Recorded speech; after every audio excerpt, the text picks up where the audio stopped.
from my point of view, as on an introduction, in the past years, we are witnessing the intense development of generative AI. We spoke about it, a lot of it, and the use is in many technologies such as computer vision, robotics, speech recognition, etc., but also in areas, of course, of audits. When we go to countries, we see that many countries are investing huge amount of money in this international arms race, or the AI revolution. For example, China announced its intention to become the global leader in AI until 2030. Other leaders also announced their have more and more funds invested, such as the UK. In UK, the government and AI sector have agreed on a £1 billion financial support, United States, etc., etc. So there are many countries all over the world that are spending huge amounts of money on AI. At the same time, we should be aware that many of the big companies are investing billions of dollars on AI. For example, Microsoft has invested few billions of dollars in OpenAI. Other companies are dealing with it, and so it's a lot of money that will enter into this area eventually at present, and also by the coming future. If I just want to go back to the previous slide, this is, I think, quite a very interesting challenge for us, because we are entering into a world that the companies are investing more and more money, and from my point of view, it's an issue that in all the democratic world we should think it over. But because we are moving some of the standards, some of the regulations out of democratic bodies, such as Parliament and others that are elected by public, eventually to companies that not always are regulated. In a way, it gives them a lot of power, and I think this is something that we have to think a lot as state auditors. But on November 2020, I think the big bang of AI took place since ChatGPT entered into our life. You can see here very interesting graph that demonstrate how quickly the platform of ChatGPT reached hundreds of millions of users. If we were speaking about, for example, Netflix, it took them 10 years. So ChatGPT, within 2 months, they had already 100 million users. And I can tell you that if you would ask any high school students that is preparing any work in his school as of today, probably he will tell you all the young generation are using ChatGPT as part of their study process, and it's a big challenge for both teachers and both students. But we are speaking about the whole world. There is an impact, of course, on our audit work. That the increasing of effectiveness, efficiency and accuracy, the ability to analyze big data very quickly, the moving on to real-time monitoring and fraud detection, and of course to use it for enhanced risk management. And at the same time, there is an impact on areas of audits and audited bodies. So because we have to meet, and we have just heard from our British colleague, the UK NAO, how they are already checking decision making, and I would say that it will be much more difficult to find out decision-making that is based on AI than the previous model that we have just seen. This is the issue of black box problem by using AI, and we will face it more and more in our audited bodies, and I think it's a big challenge. And at the same time, we have a role as state auditors to look into the balance of our auditees to the AI world. At the same time, there are many risks by using AI. One of them, for example, is false news and false publications. This is one that I can share with you. Fake image that can affect a lot. The issue of public elections that can be affected by AI. Issues of criminals using AI for weapons and other misuse of the tools. If I would like, from my point of view, to share with you the top risks, so it would be out of control, the manipulation, and the employment market, the effect on employment market. We've just heard that there are some assessments by many governments that it will reduce the labor force, enable them to save more money, but at the same time we have to prepare the employment market in each one of our countries to the change. There is the issue of discrimination and bias, because now we are letting the AI to rule our life. It has its own discrimination policy, it has its own views, and it can affect the results that you are getting out of it. And of course, there is the issue of data privacy and information security.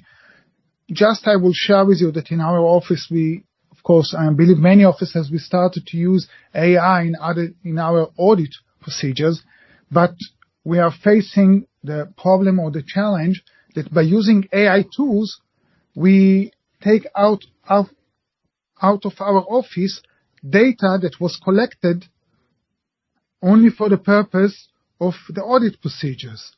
And now it's already available somewhere all over the world and can be used. Or if we are sending a draft of our audit report to AI to give us a commendation, whether it was well written or not, everything was in it, will it occur online? Next, somebody will look into our draft and will it see it or not see it? So these are the risks in using AI, and we should take them into consideration. We know that in different countries there are different regulations regarding the implementation of AI, some more tight, some less tight, but we should look very carefully about the implementation of those regulations in order to reduce the risk on one hand, on the other hand, to promote innovation and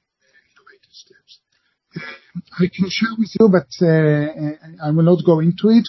We have done few examples in our office of cyber and IT audits, etc. I will not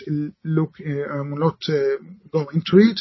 I will leave it, of course, to the next person. But I just wanted to illustrate the power of the AI technology in the audit process. And we asked, please generate a presentation of an audit about AI in the government. We asked ChatGPT, and of course, we received the full answer. I don't know if the UK report was based on the answer of ChatGPT, but it's quite a good answer. What should an AI audit report look when we are preparing our audit plan? So this was the answer. I think it's not so bad. And the same time, I want to share with you that we are now leading within EUROSAI AI parallel audit with a group of many EUROSAI members, and we share knowledge about it, and I believe this will promote all of us. I just want to share with you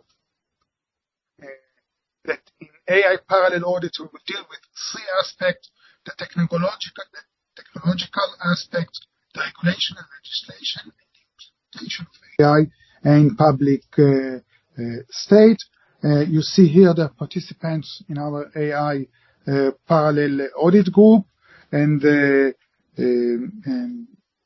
I want to thank all the participants in this group and to invite others that wish also to participate in this AI parallel audit. And we already spoke with the Estonian office about thinking that we should establish, I think, a permanent group within the IT group that relates to AI issue, because this is a very important issue that once again was raised as a main issue for all of us to deal with. So I wish to thank you very much for it, and I am inviting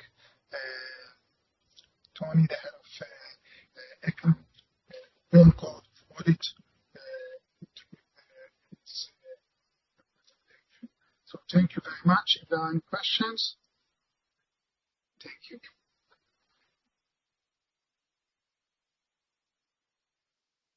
Sorry, so just a moment.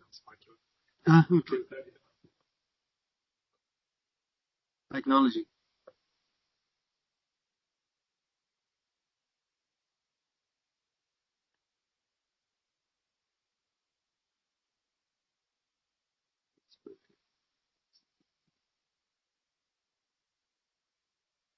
Okay.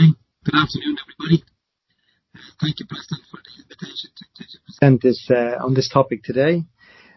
Myself and Janar, though, I think have drawn the short straw. We're in the last session of the day. People are tired. We haven't seen the light for some time, but we'll try our best, Janar, to keep people awake, at least for another half an hour. I'd like to basically present this in two things. First of all, we have an AI strategy. And secondly, then it will be about some of the examples where we've used it and the lessons learned so far. But I would like to stress again that has been sort of a limited exposure so far. So I think as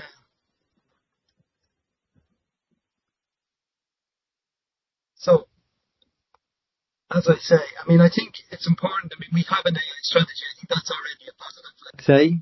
I don't think it's an end in itself. It's not that we can now rest on our laurels and say, oh, now we have an AI strategy, we can forget about it, because the important part now is basically implementing that strategy, or also based on the contributions of last night. You could see how much of a changing environment this is, and we can't have a static document which doesn't change and adapt. So we will have to revisit this, I think, on a regular basis. But I think in itself, the fact that it's there is a reminder to us of how important it is to have a strategy and keeps our focus on the area, I would say. I think it's here to stay, AI, as we said. I think there was some very interesting insights from Professor Alan Brown last night. I think when he said that, few of anybody fully understand this area, it's a bit of a challenge, I think. And I think another thing which resonated with me was when he said that as auditors, we will have to basically think again about our approach and our mentality in relation to how we audit this new tool. As I say, maybe if we start with the strategy itself, this has sort of, developed over a few years.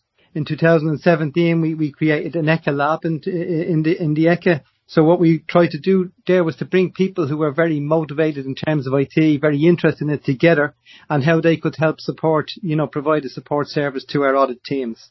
So in 2020, we appointed a steering committee and a digital steering committee, basically to help move forward with digital transformation. And this basically we have a development plan for making better use of technology and audit and data in audit. But again, I would have to stress that, I mean, we're constrained a little bit by our auditees. I mean, how much our auditees are prepared in terms of providing structured data that we can use. So, and I think this will become also a challenge in terms of AI. So as I say, I mean, while this work was ongoing, I mean, AI reared its head. I mean, and the first sort of, I would say, consideration of it was in 2023, when we sort of had a reflection paper on the challenges and, the opportunities and risks from using AI for audit, as well as actually auditing AI. So, I mean, we basically have tried to have a bottom down approach and a bottom up. So we wanted to keep the staff involved so that they contribute. We think that these two approaches can coexist, and they kind of complement each other in our view. So as I say, the top-down approach comes from the senior management. They aim to provide a strategy, a roadmap, and a formal framework that we can channel together the initiatives from the various parts of the organisation. So as I say, the initial starting point was the reflection paper. And then that was in 2023, and this led to the creation of this audit, strategy, the AI strategy in 2024. I think we adopted it at the court in 2024, and we actually thought it was very important that we as a college adopted this, so we took ownership of it, that this is a real thing, that it wasn't just a document to be read and then just, as I say, it's a living document that needs to be an eye to be kept on it at all points along the way. So I would say our current strategy, I mean, and I think, as I said before, I think we can't overestimate that it's just a strategy. It needs to be implemented now, and these are the goals which we want to reach by implementing it. So we have basically three main goals. The first one is about increasing our own operation efficiency in audit through AI tools. I think we're all under pressure in terms of resources, and we all are looking for efficiency gains however we can do that. Then I think an interesting one is about our ability to audit AI-based project systems and processes. And this is why I was very interested in the NAO presentation earlier from Phil. I was actually quite surprised at the level of deployment in the British government. About 35% was quite high, I thought. And I think what was interesting for us as auditors is it was what they're actually involved in. They're involved in the decision-making processes. They're involved in internal control processes. And also fraud was mentioned too. So these are all issues which are extremely important for us if we are to do our job properly and to add some value. And interestingly enough, as part of this strategy, we did a survey of 27 SAIs. We got 23 replies, so it wasn't so bad. And contrary to what's worrying compared to the deployment, say, by the government ministries here, was the fact that, 16 of the 23 said they're still in the exploratory phase, 4 said they're in a sort of a development phase, 3 said they don't use it at all, and actually there is no one with AI in production at all. So nobody has an AI process, or auditing process in production. So I think we're, again, behind the curve, if you like, and we need to really, catch up, because it's moving at a pace that we need to keep up with it.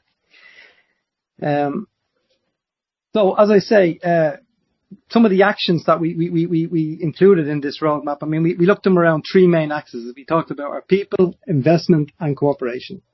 So basically, I mean, it was mentioned earlier, one of the big areas is the know-how and expertise, that everyone is competing for the same limited expertise that's available. So I think there will have to be sort of a certain amount of self-training, which will have to be done using, wherever possible, external consultants to deliver that if needed. So what we're trying to do in the EGA is basically have a training path for staff who are interested, and to sort of create an actual AI competence centre. So, I mean, we provide all the staff with guidelines on the use of publicly available generative AI tools, which was just mentioned in terms of ChatGPT. So, I mean, we also underline that those which are not allowed, in fact, for internal pieces of information or personal data, because obviously there are all sorts of issues and risks which are raised again in the 2 very enlightening presentations last night. The second one is on investments, and here, we want to enhance the services offered by the data team who are directly supporting our other teams. And so we want an IT project portfolio for the introduction of new tools available to all staff.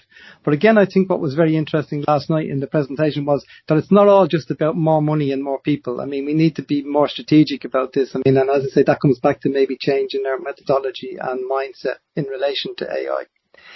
And I think another axis that we think is extremely important is cooperation. This is what we're doing today, I think. I think it's extremely important. We basically have established a communication plan so that we can keep the stakeholder informed, at the right level, let's say, and disseminate relevant information. We consider the cooperation between SAIs to be a real added value.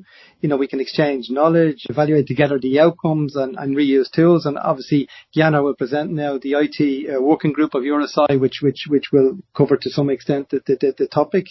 And obviously, this topic was also discussed in the Young EUROSAI in June 2024. So it's basically on the radar, and now we just have to do something about it. The time for talking is probably over, and now some actions need to be followed. So we also engage, in cooperation with the other EU institutions where we can. The context of there's an interinstitutional committee on digital transformation, which basically comprises all the 7 EU institutions. So they meet from time to time. So again, I think there's room for cooperation and coherence there to make sure that, as auditee and auditor, that we protect each other adequately. And I think we have another topic which was mentioned by earlier. We have an ongoing peer review of the ECA at the moment, and basically our digital audit approach and the use of our IT tools is being examined. So I think that will probably show, as I say, that it's all well and good having a strategy, but you actually have to deliver on it as well. So maybe to make things a little bit more concrete, because as I say, it's all basically in the theory at the moment. So we have some practical examples where we have basically used AI. We have an AI-based drafting assistant, so for text. And here basically it helps our auditors to draft paragraphs starting from a list of ideas or concepts and proofread and adapt existing text to our style guidelines, let's say. A bit like what the President mentioned earlier, you asked them to give you the framework for it. We found that as well, that if we ask, if it reads a number of our reports, it will give us back in the exact format of our standard report. So, it can be very, very useful. We also use, AI to extract information from documents, because like all of you, we're dealing with large volumes of public data and documents. And for us also, we have the added complexity of many official languages, 24 official languages to deal with. So that makes it even more complicated. So basically we had a team, tested the AI to classify these documents based on very specific criteria. And as I say, we're still at the stage where we don't know the extent to which we can actually trust the AI outcome, and it requires some further evaluation and review. And the third one I would say is, AI for the automated production of fact sheets. And this actually involves some of the SAIs here. The idea was to automate the production of fact sheets that would summarize, SAI's different reports. In March 2024, we started a pilot project with the SAIs of Sweden, the Netherlands and Germany. And the aim was to assess how effectively we can actually use AI to automate the translation and summarization of audit reports from different SAIs to generate a fact sheet with a predetermined structure. So to give a sort of an overview of the findings in a predefined structure. I think so far, my colleagues will agree that results are quite promising, but we still have some validation work to do. And I would like to take this opportunity to thank my colleagues from the Swedish, Dutch and German SAIs for their excellent work and cooperation in this project. So as you can see, I think there has been some work and progress made, but the results basically still have to be validated to see the extent to which we can use it further. So the lessons learned, again, as I said when we talked about the strategy at the start, AI products are evolving rapidly. So, keeping a repeatable audit trail is difficult. And this goes back to another audit this morning from the NAO about the repeatable modelling, that they should have a proper audit trail. So, again, this is an issue for us here. And still, at least, human evaluation of the results is still necessary and very time consuming. So, we don't have automated quality controls yet. So, we're not really seeing the efficiencies that, are being expected. So, it's a bit of a learning process. AI results generally are okay, but they're often incomplete or not complete. There's laziness of large language models, general avoidance of anything which is potentially controversial, etc. So, there are some lessons learned, and the last one we have on the list here, it's not only a technology. There contractual and data protection aspects which are still not completely consistent and clarified. And I think this is a real area of risk. So to conclude, I would just like to say I think the fact that we have a strategy in itself is a good thing, but it's only a starting point which we need to keep an eye on, to keep reviewing. And obviously, the proof of the pudding is in the eating. We will have to see how we actually evolve in terms of using AI going forward. Thank you very much.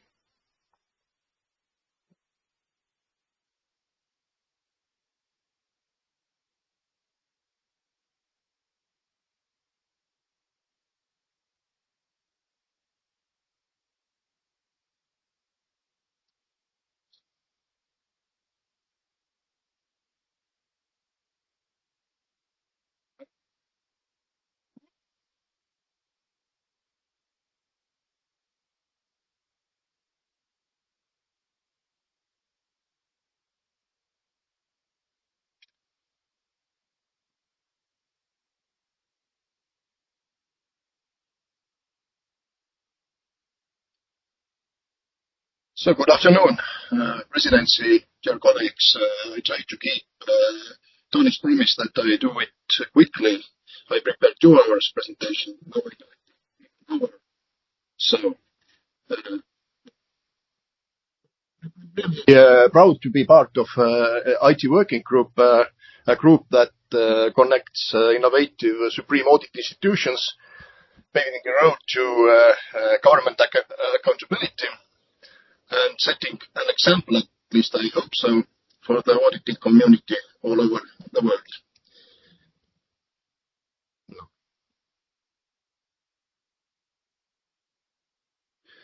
IT Working Group.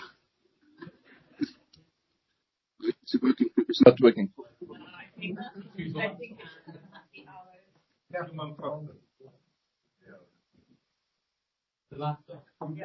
Laptop. I don't think it will work because it's not a presentation anymore. So just Usually I'm very good on that. I think it's just today. I think it's just going to be using the arrows down here. So just no. This way. Okay, good. So, this was about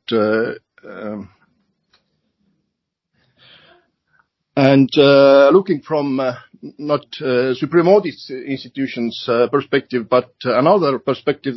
The governments in Europe have acknowledged the importance of artificial intelligence and started experimenting with the field, as we heard already from Mr. Englman and a good presentation from that session. And investing in the remarkable resources based on ambitious strategies while trying to mitigate risks, applying proportional regulation. Against this scenery, it's no surprise that supreme audit institutions feel almost pushed to audit whether governments are exercising necessary controls and at the same time performing our first steps looking into me. The mission of our working group is to provide its members an inclusive platform to learn together from each other in order to address the challenges regarding IT in various domains.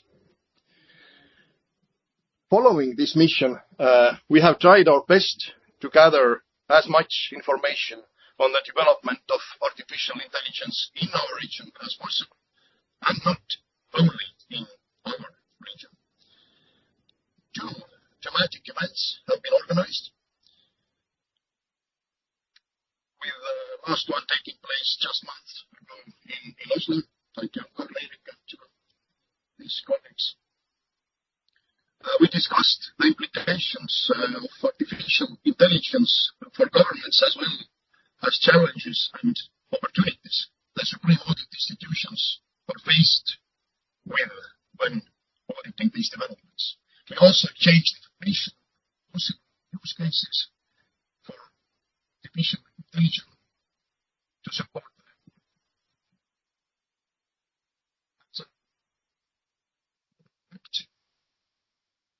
Artificial intelligence is doing different events in the supreme audit institutions community have also been focusing on the topic, but we have also learned that the use of artificial intelligence is often still in rather early phase in our governments, and many solutions that are developed end up being as we heard today of United Kingdom. They celebrate government artificial intelligence audit and found that most, it was 70%, if I remember, of the respondents were just piloting or planning artificial intelligence, and only some of them, 30%, were utilizing one or more solutions. Similarly, the latest report by the Netherlands Court of Audit revealed that about 70% of developed artificial intelligence solutions were not used actively. Moreover, the stakeholders even do not overview of their artificial intelligence solutions. The Dutch audit systems and audit.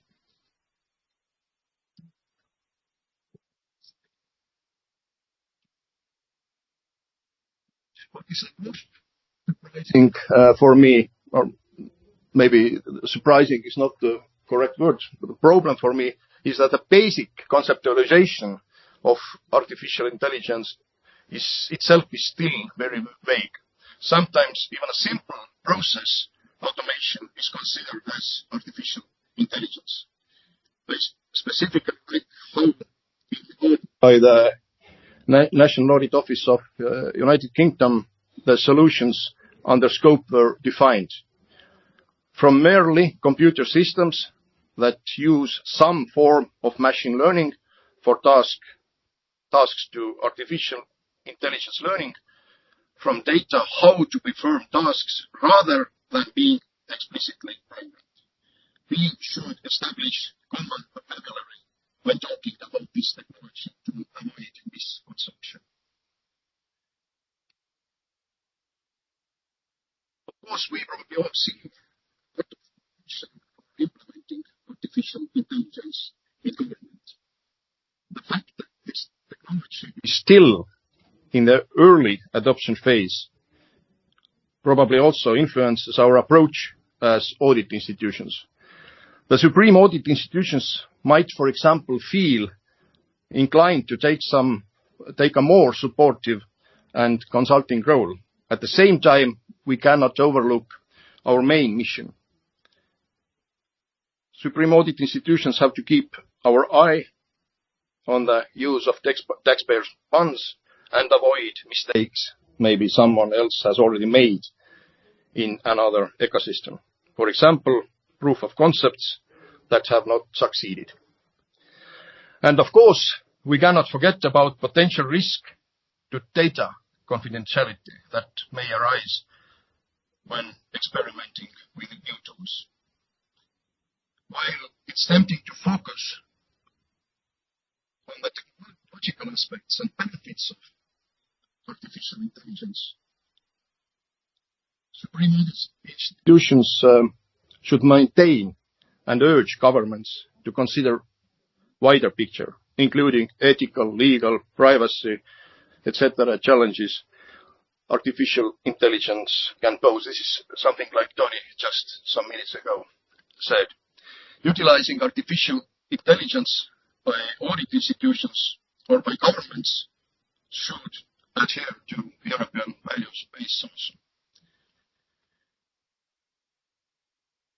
We are really extremely happy from the side of our working group that the EUROSAI parallel audit on artificial intelligence is ongoing as we speak, and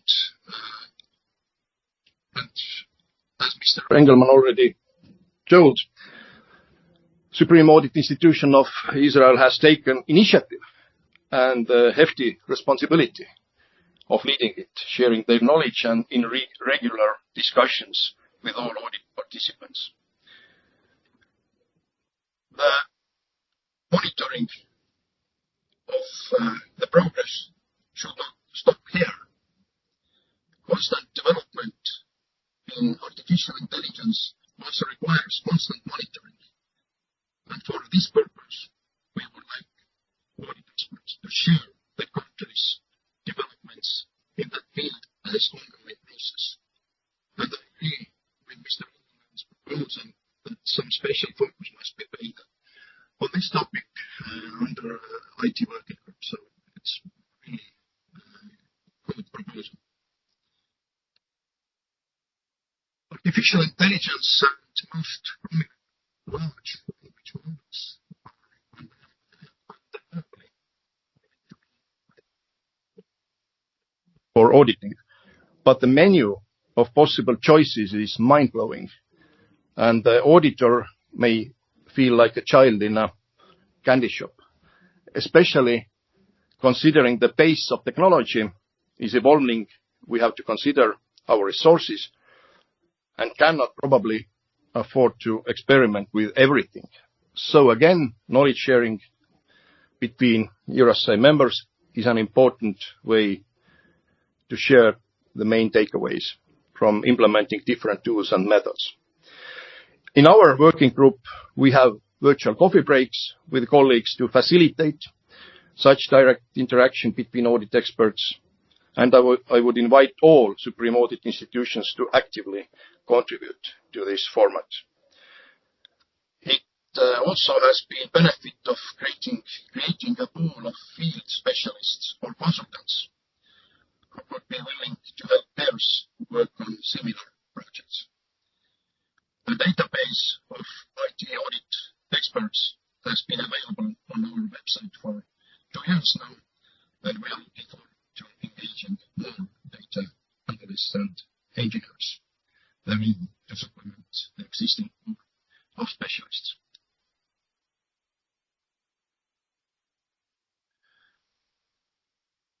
Taking advantage of our fortunate position in the IT Working Group, the knowledge hub of constantly accumulating best European practice on auditing artificial intelligence, we have proposed to develop an e-learning program auditing artificial intelligence in public sector and invite other audit institutions to join our efforts.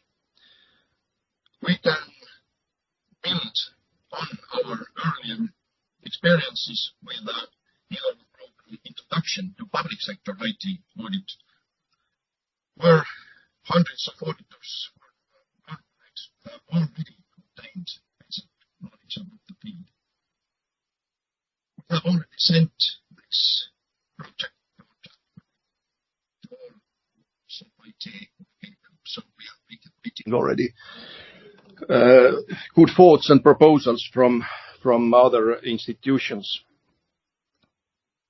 I strongly encourage everyone interested in participating in this project to make contact with my colleagues at IT Working Group Secretariats. We already have been negotiating also with partners from the EUROSAI region, also Supreme Audit institutions of United States of America and India to utilize their expertise and get their valuable input. A well-managed worldwide consortium is the foundation for beneficial and practical training. So, especially in times of rapid technological advance, the benefits of cooperation become even more clear. So thank you for your kind attention. We are waiting for your proposals to Mr.